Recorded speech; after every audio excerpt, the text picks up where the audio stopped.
Hey y'all, welcome back to Homestead in the City. I'm Zach, and today I'm going on a tour of my garden.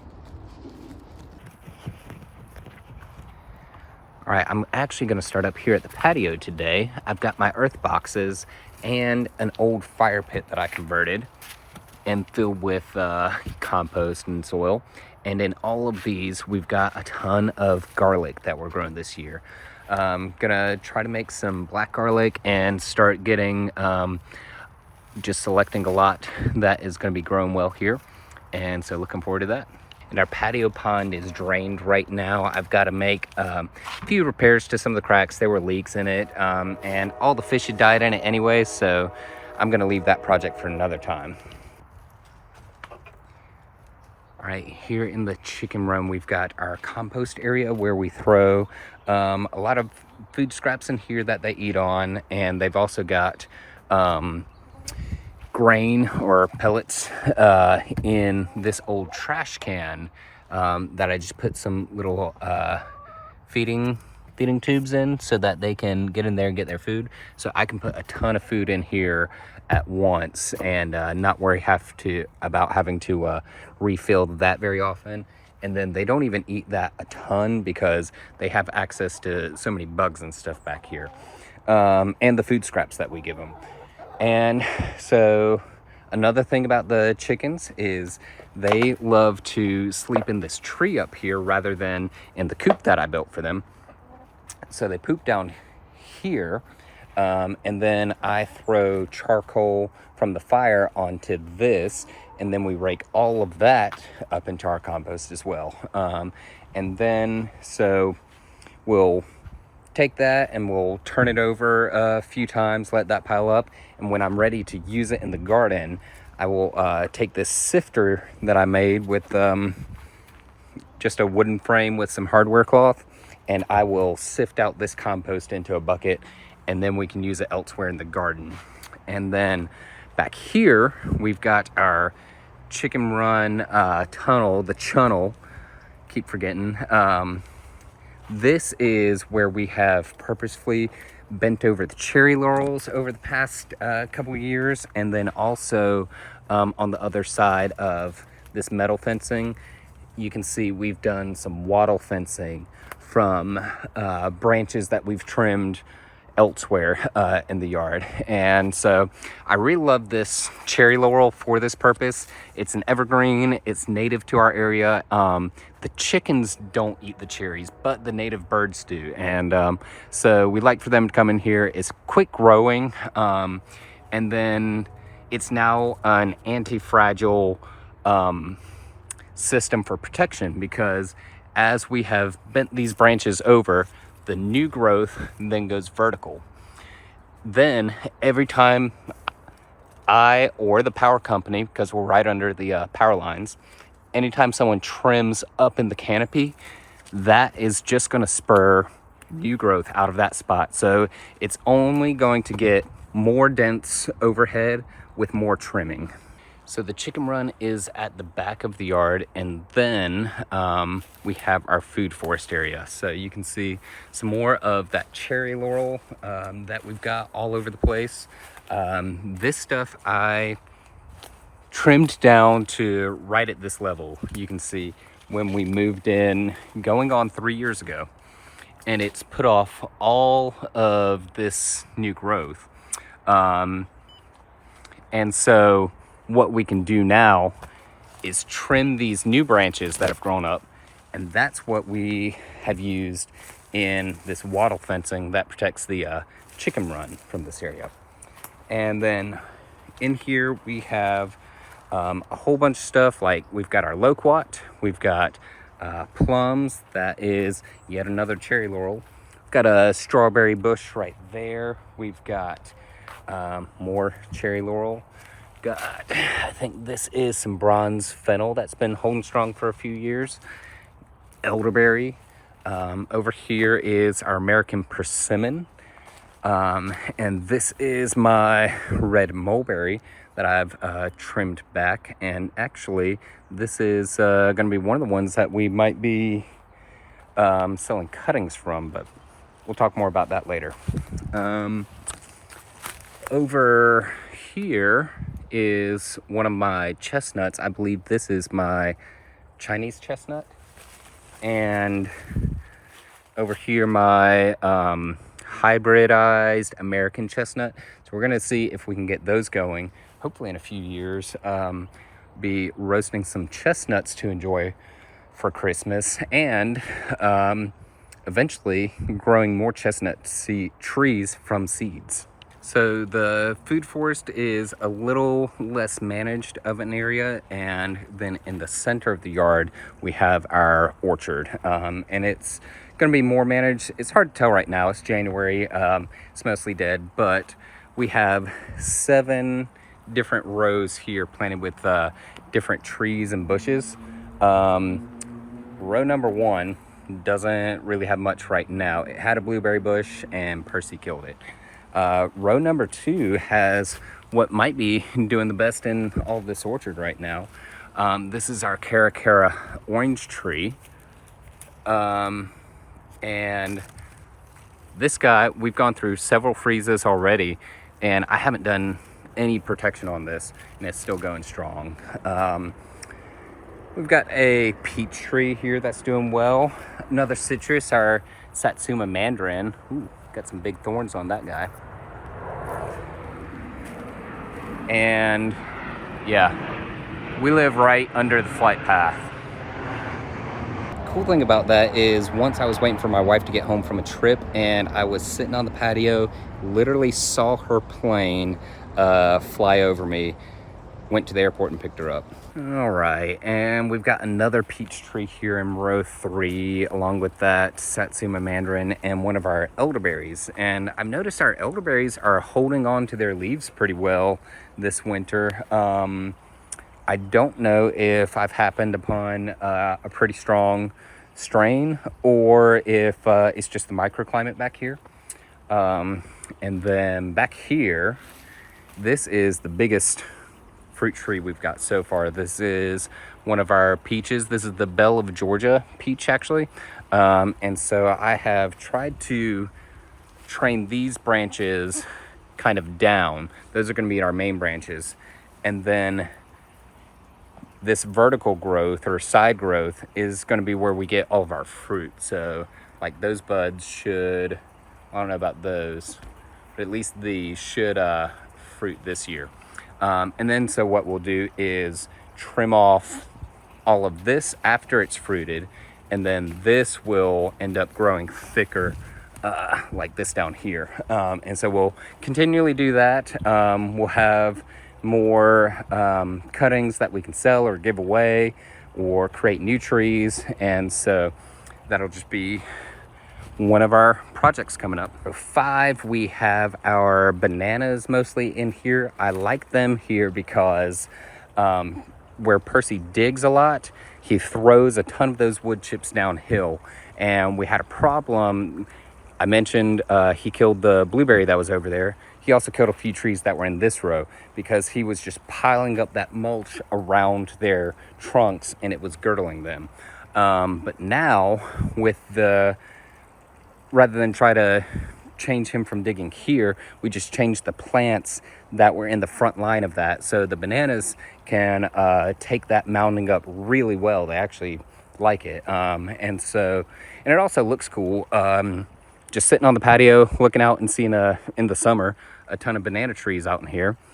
Row 6, I've got more elderberry. This is another one of my mulberry trees. And then by this, I've got a grapevine that right now is growing up and going over to the greenhouse on this line. I'll probably prune that back to spur new growth and maybe have it grow down this row. We'll see about that.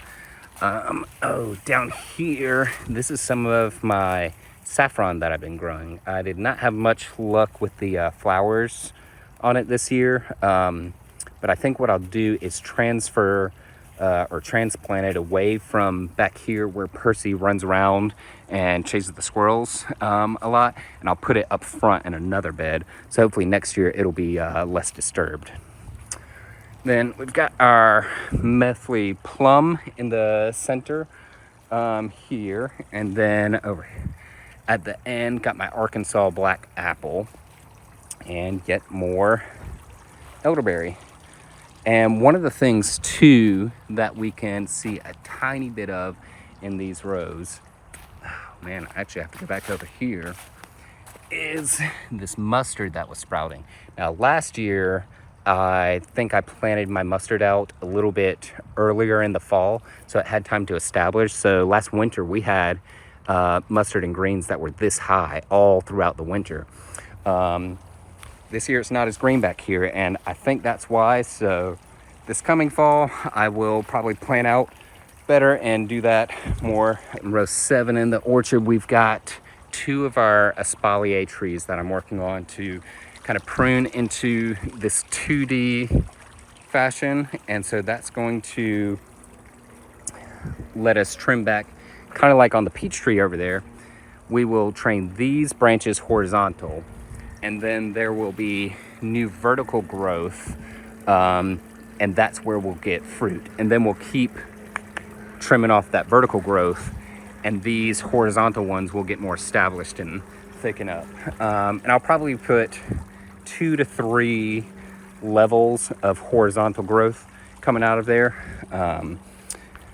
but that's just going to take time to establish. And up here at the top of the orchard where Percy's been digging, we can see some of that old sandy soil where he's gotten way down.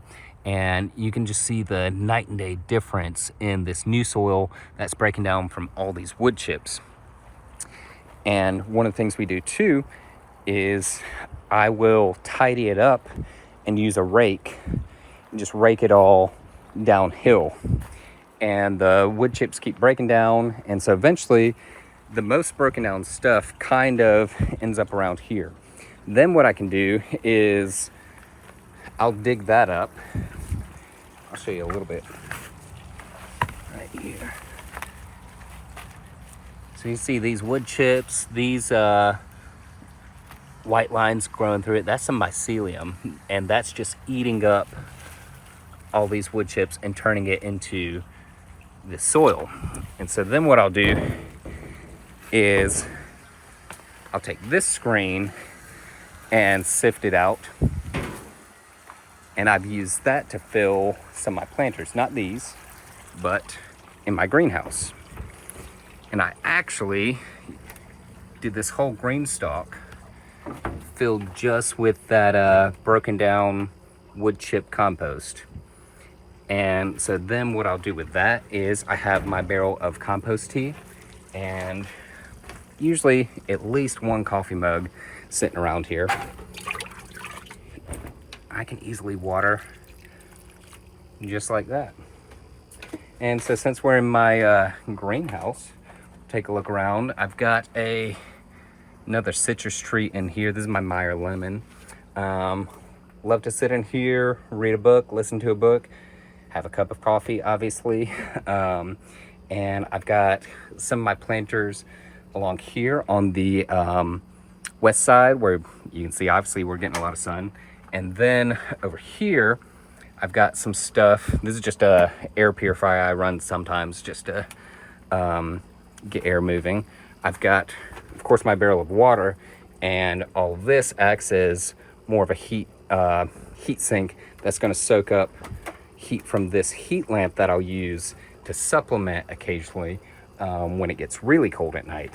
And so here I've got my pineapple, my avocados, my aloe, more citrus. And so that's the stuff that's the most sensitive to cold, and that's why I'm supplementing it with heat this year, because I did lose avocados last year in here.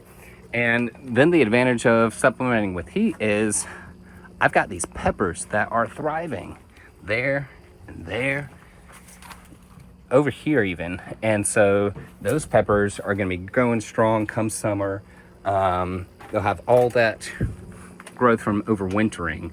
And so we're expecting great pepper harvest. Going to be making some hot sauces. Another thing, the garlic growth in here is crazy. Like, this is the top of garlic that is in this first level. And so we'll see outdoor garlic up front in just a second. And you even saw some at the very beginning, I guess. but the greenhouse garlic is just going so much taller. I mean, obviously a combination of this great sunlight and protection and that fertilized water that they're getting very often. And then you saw solar panels right outside. Got them wired up to a little battery and inverter. So I do have power run out here, especially for this heater. The solar is not going to do that very well, but for the lights that are up here, if I want to run my air pump for the water barrel, I can do all of that from this solar setup if I need to. And so that was a fun little DIY project that I did another video on. Of course, we've got our fountain pond at the kind of at the confluence of our chicken run, food forest, orchard, greenhouse. All of that kind of comes back to this focal point. And this was one of the earliest projects when we moved in here. One of my favorites. This was complete. The fountain itself had like fallen into the basin. The basin was full of dirt, had trees growing out of it. This was just completely taken over with greenbrier. And so I basically just had to strip it all down and restart it. This is, you know, another area where we trimmed down the trees. We're now kind of training it over and around this for shade and protection. Got my loquat back here that's gonna frame or kind of be the background eventually of this focal point. And then in the fountain itself, we've got fish that are in there. I don't see any right this second. They might be hiding from us, but I've just got an aquarium pump that runs up here. Oh, there's some of the fish. And so it's just a self-balancing ecosystem in there.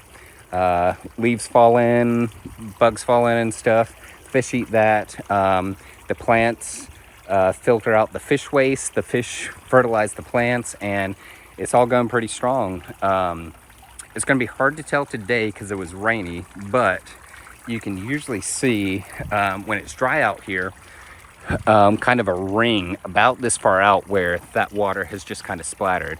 So especially in the summer, I'll bring a lot of plants and put them on this ledge like this or right around, and they're gonna have that microclimate where it's a little bit cooler and moister, and also be just getting a little bit of that fertilized fish water, fertilizing them all the time.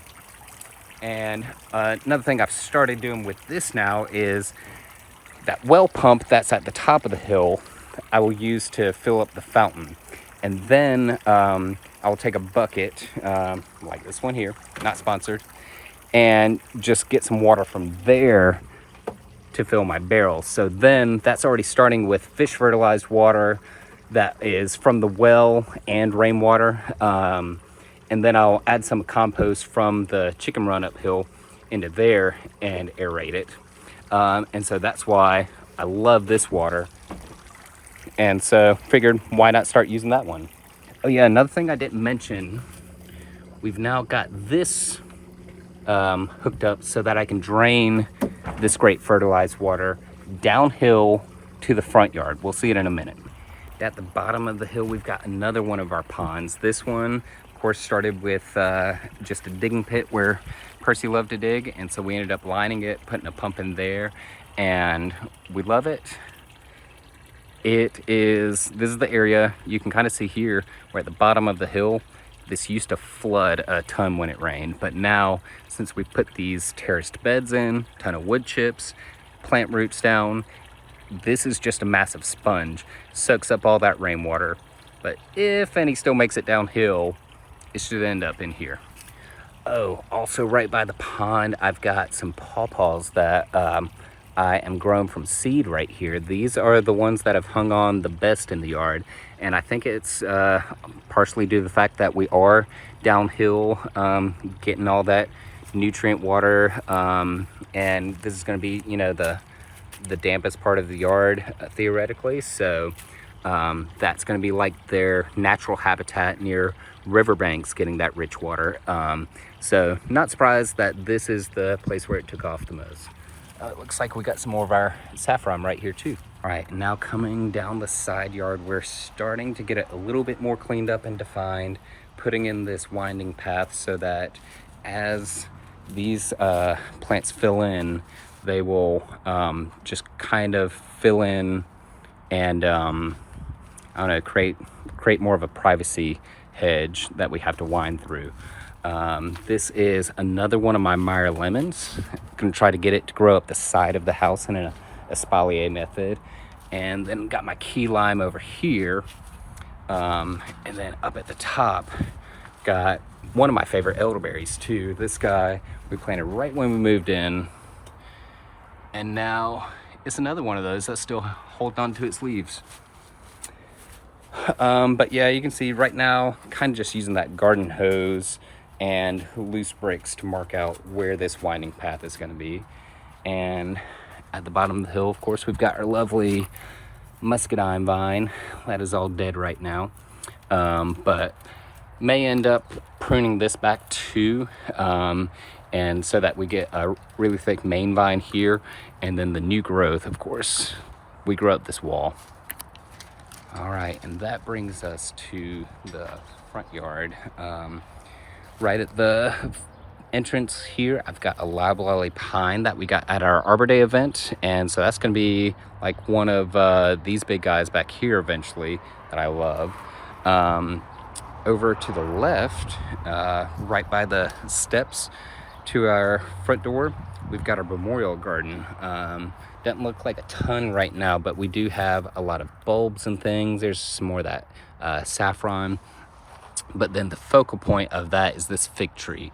Of course, that's the reference to the scripture, and everyone will sit under his own vine and fig tree, and no one will be afraid. That says the Lord God. I think that's right.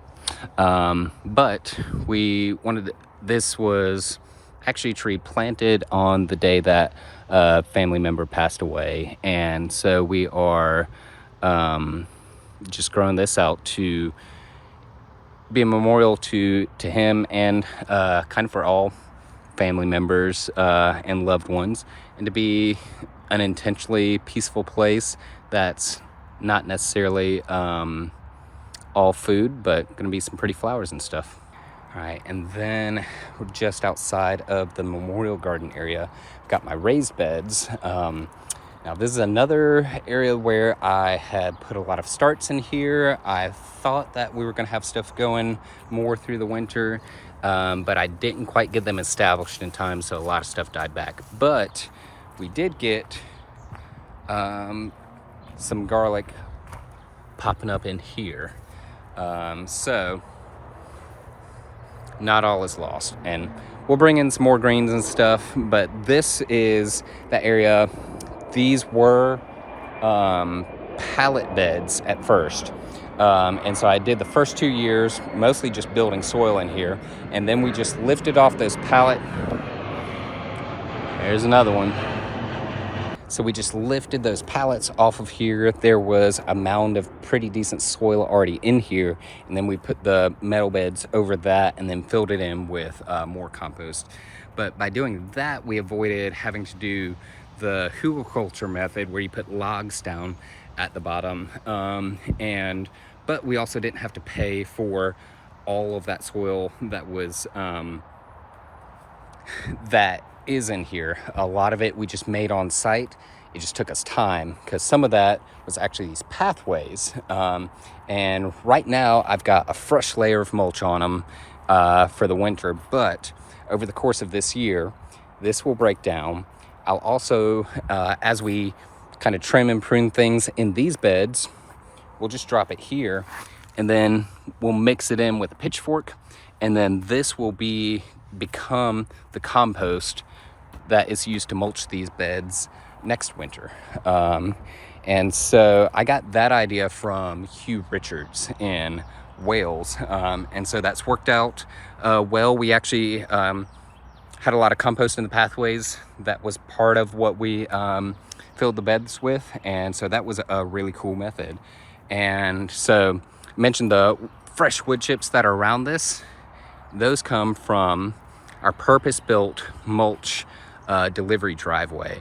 And this is a good chunk of delivery number 15 from Chip Drop. And we've used about half of it right now in the week or two since it's been here, but the rest of it is just sitting, and it's not a problem because we built it separate from our main driveway for vehicles. So that allows us to not have to freak out like that time that we got the pile of wood chips delivered at our old house and it blocked in a car in our driveway. But anyways, we can use those wood chips all over, and eventually they break down. And you can see down here one of the logs from the earlier deliveries, and under it just what those wood chips turn into. And so that brings us to the center of the yard, our Hugelculture hill. And I call it my Hugelculture hill because you can see these logs poking out. Those were delivered in the second load of wood chips. And so rather than try to cut them up and move them over, move them around and stuff, just kind of rearranged them and then made kind of a little wall around this area and started filling that area with wood chips. And we just kept layering it up. And then we also live right by train tracks. Eventually we put raised beds on top of the hill and started growing this garlic. And as I mentioned, in the greenhouse, you can see it's growing fine out here, but it's not nearly as tall as that stuff in the greenhouse. But anyways, we had our raised beds up here with the garlic. Then what I did with some of these wood chips is just raised the level of the hill to the top of those raised beds. And then I pulled the beds out of the wood chips and brought them over here. Now we have 4 more beds in the front yard, and an ever-growing pile of wood chips and compost there that eventually will probably grade down and do more raised beds and stuff in that area. But right now it's just a very passive compost pile. And then up here, more by the street, we've got new beds, new mulch all around that, trying to make it look nice. And the idea with these, will grow stuff that's more conducive to picking and just kind of gradually harvesting. So think stuff like basil, rosemary, other things. And that will be for like neighbors as they're walking by with their dogs or kids, and might have like a little sign here that says, you know, take some for your own dinner, whatever. I don't know. Oh, and right here is my live oak tree, which doesn't look like much now, but eventually should be a big, beautiful tree that helps cast shade on this street, because especially in the summer, this asphalt gets hot. And so having more shade trees gives more of a microclimate that keeps the whole block cooler. And speaking of garden infrastructure with the whole neighborhood in mind, this is our rainwater catchment in-ground beds by the driveway. So the design here is, since our driveway goes downhill towards the street and downhill that way, we dug these beds down a little bit so that they can catch water. Plant stuff like mustard and corn, different things in this area. And then from the dirt that we dug down in here to make kind of a swale bed, piled up here to make berms. And right now I have the berms mulched with some of that pine mulch. But then in each of the berms, I planted a peach tree. So now we've got peaches, might add some other stuff to the berms, and then we have annual crops that we can put in there. And so that's designed so that the water will go down in there first, then it gets soaked in to all those wood chips and stuff, and helps prevent flooding downhill in the neighborhood.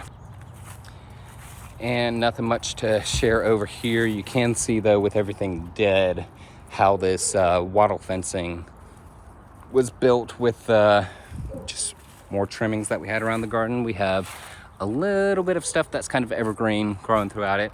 I haven't decided if I'm gonna leave this on here or not, but the idea is eventually to have a lot more berry trees and bushes in here, and this is gonna be our berry hedge between the driveways, but right now, again, this is the least developed.